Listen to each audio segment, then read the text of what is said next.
Thank you, George. Well, we are still with the Cabinet Secretary in charge of Tourism and Wildlife, that is Najib Balala. We've been having an inside discussion around tourism and the state of tourism as Kenya hopes to grow the revenues that are generated from this sector. Well, before we get back to our discussion, let me remind you of our Twitter poll question. Today we're asking you, how best can Kenya market its tourism products to the world? Tweet us at KTN News KE, at Agina Abi, and of course at Malika Kazia. Remember to use the hashtag KTN Business. You can also tweet at Tunajibu. Well, we're still having the CS with us. Let's dive deeper into our discussion. Well, before we went for that quick break, Waziri was putting up a point around the infrastructure and bed capacity and global conventions. Yes. Well, we need a brand new convention center.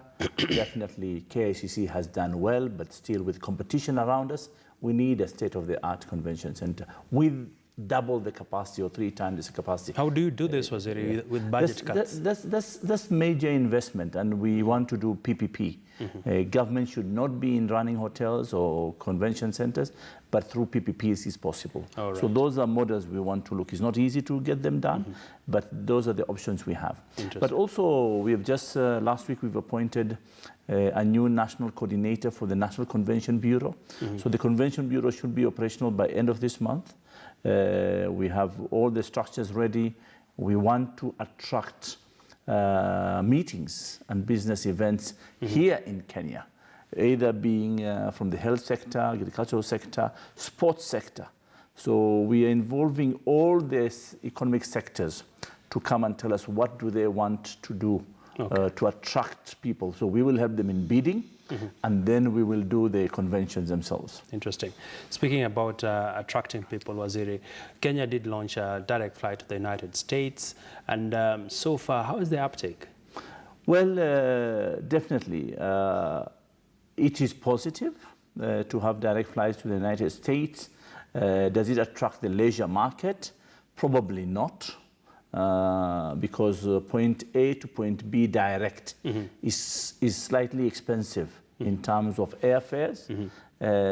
Point A via point B to C, which is transiting at this, another hub, then becomes competitive, and that is where the leisure market takes it. But it's very important for Kenya to have a direct flight with the US, particularly New York. I hope they can be able to go to Atlanta, so you can coordinate and code share with Delta, so that we can have an uptake from Atlanta, where it is the hub for Delta. All right. Finally, Waziri, before we wrap up, of course, the Mashujaa Day celebrations are just a few days from now. And one of the big things that will be up for showcase for Kenyans is the Mombasa Waterfront. And this was a very substantial investment. Perhaps, what should we expect?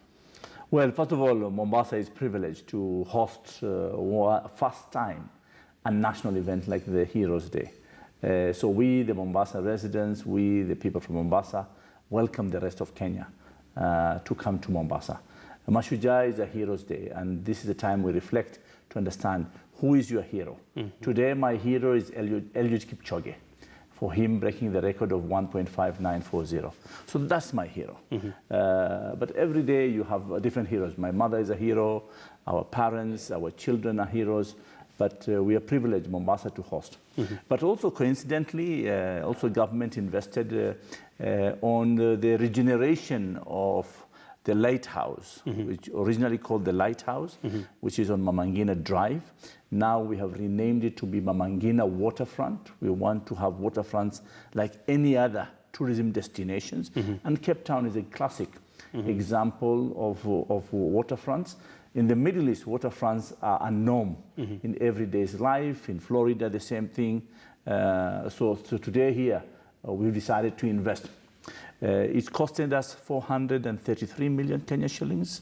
For the first time, a project of government is not only on time, but also below budget. Our budget was 460, and this is costing 433 million Kenya shillings. Yes, there have been a delay here and there. It's because of realigning the project versus the function of Mashujaa. Okay. And that overlapping, that's why you feel sometimes it has taken a bit of time to complete it. We want to do more on the waterfront after Mashujaa Day. Okay. But definitely the place is clear. We have an amphitheater of 1,000 people. We have a cultural center, the Kilindini Cultural Center. We're celebrating the Swahili nation and the Swahili communities, which are 12 in total. But in this particular area, there were 3 communities, they were Kilindini. That's why there's Kilindini Channel. There is Watangana, and there is Wachangamwe. These are the 3 communities that are being celebrated in this place. Okay. And we have 3 towers, which call them the Pigeon Towers. And every community is named after these pigeon towers.